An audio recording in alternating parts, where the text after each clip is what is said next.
When we tariff China, we're not hurting ourselves. When China tariffs us, China's hurting themselves. How does that work? Like, surplus aside, one question will undermine this entire conversation. Any conversation that Republicans have going forward. What do you do about how everything is more expensive now?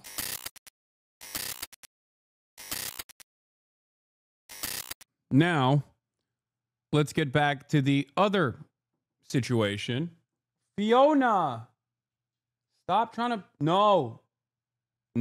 Let's get back to the Trump administration also, for seemingly no reason, destroy the global economy's retaliation. China is raising the stakes on retaliation, raising its tariff on U.S. goods to 125% overnight, effective tomorrow, after President Trump yesterday raised the tariff on Beijing to 145%. Xi Jinping remaining defiant, saying China has never relied on handouts in over 70 years, and it is not afraid of, quote, unjust suppression. Joining me now is White House Senior Counselor for Trade and Manufacturing, Peter Navarro. Peter, it's great to see you this morning. Thanks so much for joining me. Great to be with you, Maria. I want to get your take on these deals that President Trump is doing and that you and your team are doing. But first, give us your reaction to now, Xi Jinping, thumping that chest, saying, oh, yeah, you're going there, we're going here, 125% on U.S. goods. How impactful is this going to be? I love it. I'm going to talk a lot about China. Let me just say 90 deals in 90 days, biggest, broadest tax cut in American history, should be driving the tape. That's what's going to be a bullish market. And if you're not long, you're going to get left behind. Now, China. Let's talk a little bit about China. The president has said several times now that he would love to hear from China to talk about where we're at. And here's where we're at, Maria.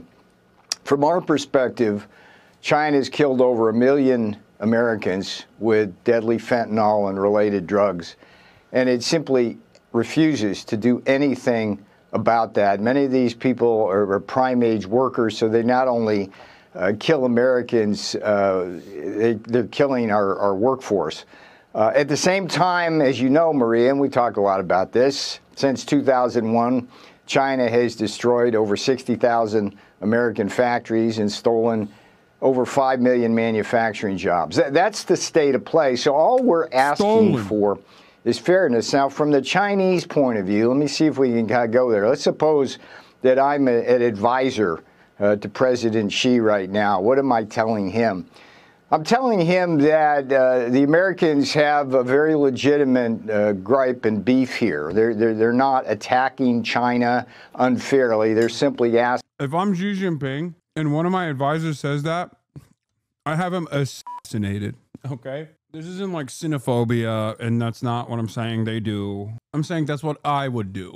Okay? It's also not what's happening. These guys are wish casting so hard. Ban again. Man, shut the fuck up, dude. Shut up. I am allowed to have hypotheticals about... I am not Xi Jinping. Shut up. Fuck, man. Asking us to stop killing them and stop stealing their jobs with their various unfair trade practices. What we should do, Mr. Xi, again, I'm a Chinese advisor right now, is do what we should have done over a decade ago, is move towards a domestic consumption-dependent economy and lift our people out of prosperity, not just with wages, but to give them the wherewithal to actually buy stuff, and that we should move to an accommodation and pick up the phone. And I would tell President Xi, advisors, like, look, we're a prisoner of our history. The British unfairly killed us with their opium, took our wealth, took our ports with these unequal treaties.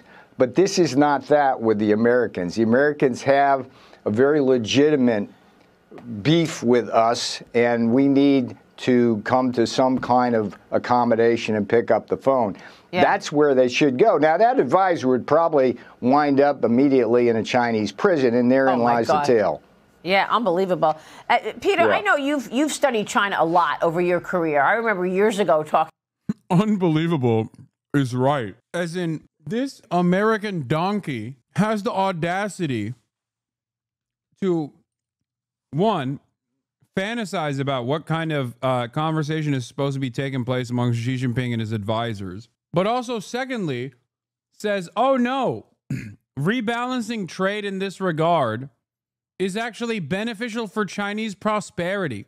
What do you know about prosperity, dumbass? You're an American. The only thing that has prospered in the unfair trade regime that the United States of America has designed, where paper IOUs are a perfect substitute for making the rest of the world make cheap, affordable treats for the American labor force that no longer have jobs because of this design. The only one that has prospered in this situation are American capital owners.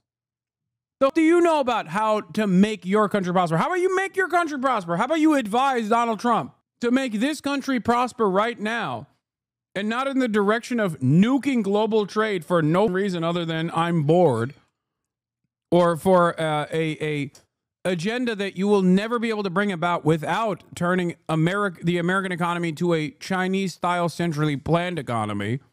And even then, it would take decades to get there. It's just so frustrating, man. It's like we, in our endless greed, have designed the system. It's caused domestic instability.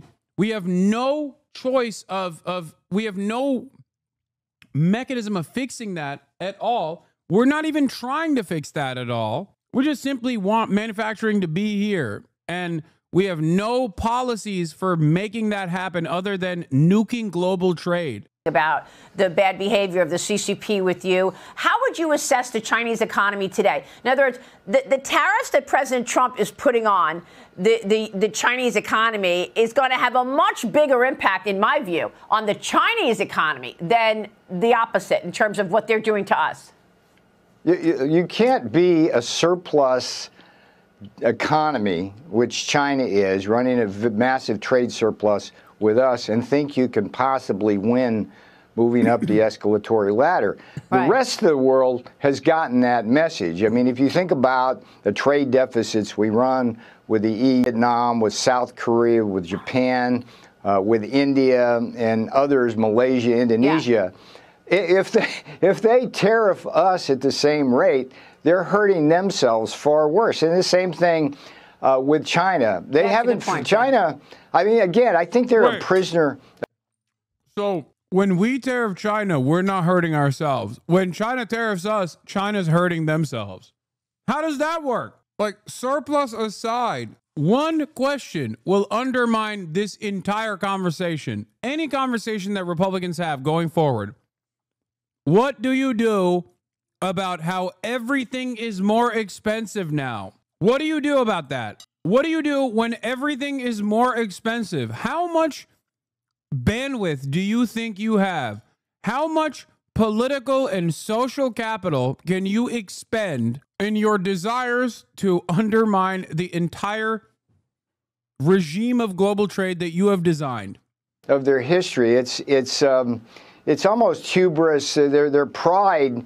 Going back to the Opium Wars, but I would just simply say, this is not that, China. This is not that. You're killing Americans, you're taking our jobs, and the rest of the world is watching you, because it's not. Nothing funnier than bringing up the Opium Wars while simultaneously claiming that another reason why we're punishing China, quote unquote punishing China, is because of fentanyl, which literally became a problem not because a foreign nation like China came in and started giving Americans fentanyl and got them hooked on opiates, as opposed to what the British did to China, but instead because of our, once again, and you might be shocked to hear this, capital owners and their endless greed. It was the goddamn Sackler family. We know who the villains are in this story. And yet again, lo and behold, it's not China. Unless you think the Sacklers are Chinese.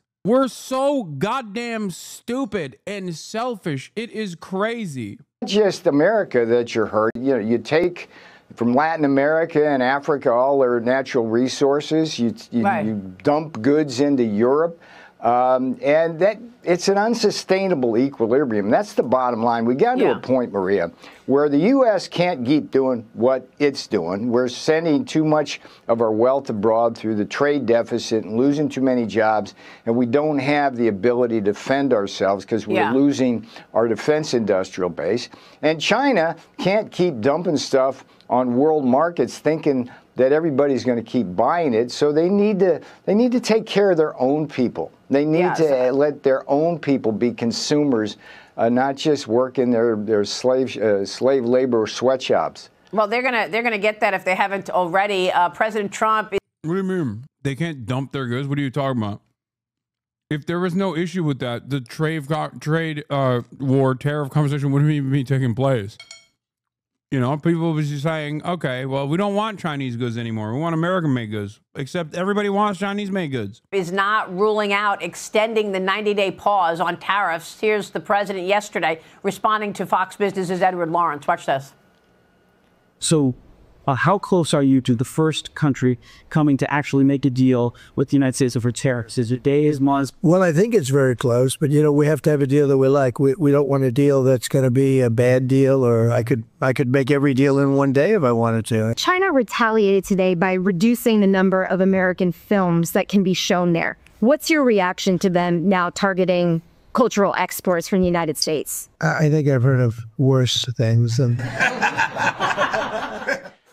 The president is so funny. I love that answer. But Australia's deputy prime minister shut down. Oh my God, bro. This dumb fuck is gonna collapse every sector, dude. He is so funny. Oh, I can think of worse things. Can you?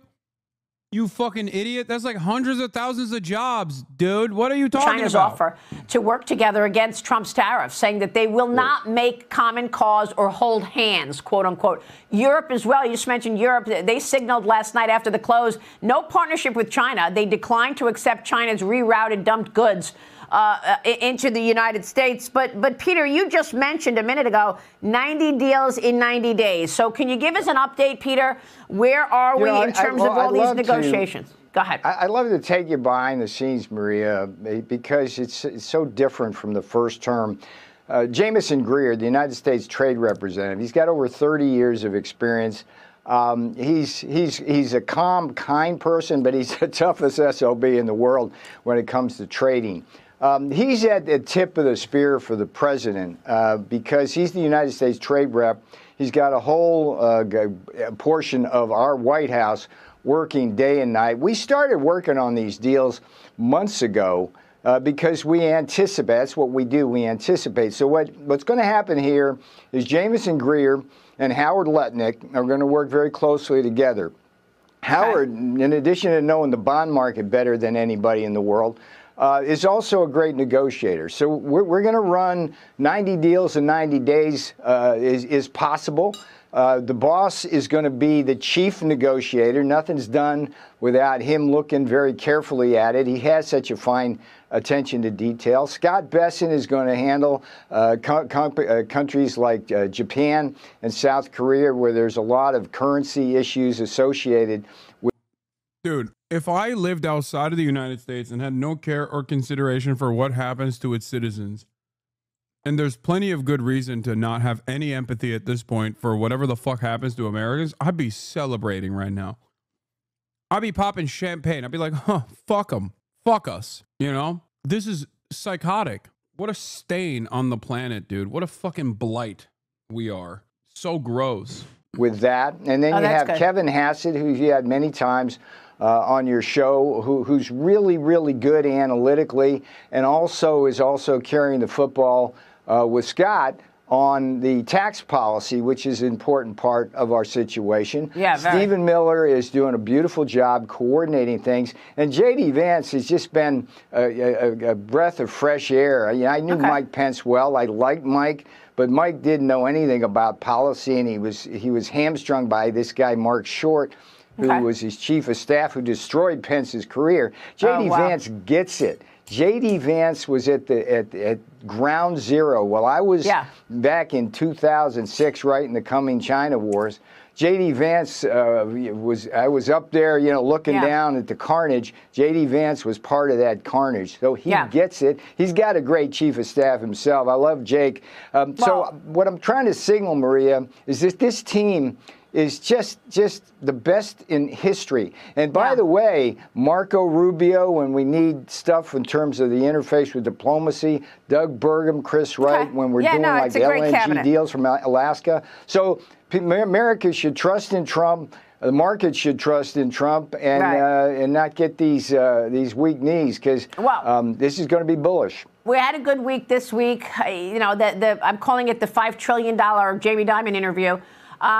Because that huge move the other day is so strong that we're still showing gains for the week. But let's face it, the stock market has lost trillions in market value over the last couple of weeks as there was that unwinding in the bond market. Treasury Secretary. She basically was like, shut up. Shut the fuck up. Jamie Dimon came in and called Trump a fucking idiot to his face in the White House after the bond market started screaming. How are you going to fix it? Secretary Bessent was with me on Wednesday addressing it. Here's what he said. There's one of these deleveraging convulsions that's going on right now in the markets, and I think it's in the fixed income market. There's some very large leverage players who are experiencing losses. They're having to deleverage. I believe that there is nothing systemic about this. I think that it is an uncomfortable but normal deleveraging that's going on in the bond market, and I expect that as we see the leverage come down, the risk managers tapping people on the shoulders, telling them to bring their books down, which is what happens every couple of years as leverage builds up, then the market will calm down. Is China jumping treasuries to try to put pressure on this market? Yeah, I think it works against their purposes if they are dumping treasuries, because if they're dumping treasuries, then they have to buy something else. If they sell dollars, then they strengthen their currency. And as I said earlier, they've actually been weakening their currency, which is a loser for everyone. Right. And again, when I hear all these stories, the dollar is no longer going to be the reserve currency. If you end up with the Chinese who are willing to use their currency as a trade tool, that doesn't seem like a very good reserve asset to me. I mean, America has used their currency as a trade tool in the opposite direction because of its status as the reserve currency. If in a hypothetical scenario where the yuan becomes the fucking global trade currency, we don't know how they would use that power. It would be really funny if America came to if America became so goddamn poor and devalued its currency so much that but because America is obviously neoliberal and doesn't have a command economy and is not interested in socialism at all or any sort of central planning at all, America basically becomes India to China. China becomes America, where they're just like, yeah, we don't need to fucking manufacture stuff here anymore. We already dominate that space. We already dominated it.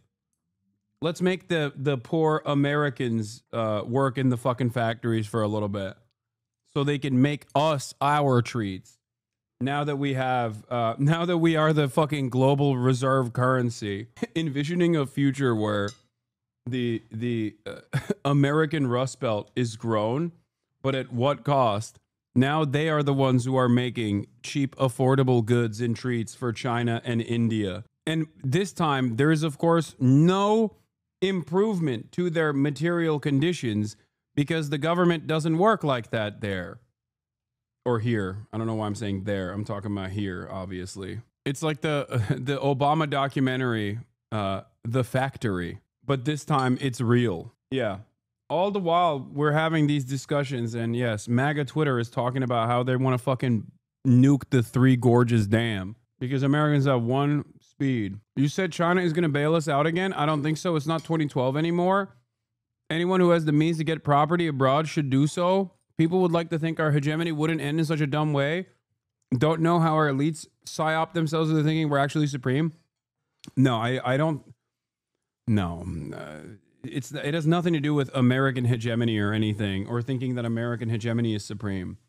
I'm just analyzing China's actions, behaviors, both historically and in in contemporary history, and I'm looking at their interest in restraint and their interest in stability, especially because they benefit from the current order of business instead of becoming the hegemonic power. Yeah. Why would China devalue their currency at the same time that they sell bonds? It doesn't make sense. Yeah, that's why I don't think it was China. At first, I thought it was China that was selling the American bonds, and then I read the report from the guy at Fox News that said it wasn't China, it was actually Japan doing it, which I thought was also interesting. I think it probably was Japan, because China then devalued its currency to continue its trade advantage even further, which would go against their wishes. My initial assessment, what I thought was that China would not actually devalue its China would actually value its currency against Americans in an effort to show good faith that, Americans are obviously not deserving of, but that's what I thought China was doing there. And then it turns out I don't even think China was doing that, because they have devalued the yuan again. Yeah, good luck with that if you want to use the yuan as your reserve currency. Peter, look, I want to get your take on the metrics that we should be focused on in this next 90 days, because the market really wants to hear deals. Do you expect, I'm not sure how much you can say here, but do you expect that the early deals, the big deals, will be Japan, South Korea, and India? Are those going to be among the first? I'm not getting ahead of the boss. Don't get ahead of the boss. Okay. That's why I'm still here. But I can tell you, we've had discussions with Australia, the UK, Israel, and Japan, South Korea. And there's others that I don't know about. There's a lot of wisdom in what Scott Bessent said. But look, there's been a lot of de-risking already. There's a lot of cash on the sidelines. Yeah. And I would note, it's kind of ironic, Jamie Dimon, well, he's wringing his hands about all this. His firm made out like bandits trading on the volatility. And that's the concern here. The small investor needs to just sit tight, not panic, and don't let these big... 中方已多次阐述在关税问题上的严正立场。关税战、贸易战没有赢家，中方不愿打，但也不怕打。我想强调，如果美方真的想通过对话谈判解决问题，就应该停止极限施压、胡作非为。中国从来不吃这一套，任何对话都必须建立在平等、尊重、互惠的基础上。如果美方执意打关税战、贸易战，中方必将奉陪到底。中国是一个负责任的国家，我们对美国的霸凌行径采取反制措施，既是为了维护自身的正当权益，也是为了维护国际规则和秩序，为了维护世界各国的共同利益，为了维护国际公平正义。面对美国的霸凌霸， Like, dude, imagine being the guy that goes, can you please narrate for those of us who are driving? Well, you wrote that in the fucking chat, so clearly you're not paying attention to the fucking road anyway. Might as well read the screen too, big dog. The answer is no. 妥协退让。 I have had the opportunity to tell the president personally about our commitment to openness, to international cooperation, to broadening our network of relations with other countries and also with other regional blocs. Spain is in favor of more balanced relations between the European Union and China, of finding negotiated solutions to our differences, which we have, and of greater cooperation in areas of common interest. Spain is an active player in building the transatlantic link with a historic partner such as the United States. We want to contribute to this positive relationship between the European Union and the United States, which I believe has been mutually beneficial. And at the same time, we believe it is necessary to continue making progress in establishing solid relations between China and the European Union, and also between China. Voice text exists, but you do, you big dog? All right. I don't care. And Spain. I've conveyed to the president, as I've also said publicly in the media on other occasions, trade wars are not good. Nobody wins. And this is clear. The world needs both China and the United States to talk. 国际形势越是变乱交织中西关系良好稳定发展的重要性就越凸显。今年是中西全面战略伙伴关系。I'm so jealous. They get to just hang out with Xi like that. Xi gets to go to your country, or no, he's in China. I guess Spain went to the big dogs. 建立20周年和中欧建交50周年。 从西班牙打造更有战略定力、更富发展活力的中西全面战略伙伴关系，为两国人民增进福祉，为中欧关系增添动力，也为促进世界和平、稳定、发展做出更大的贡献。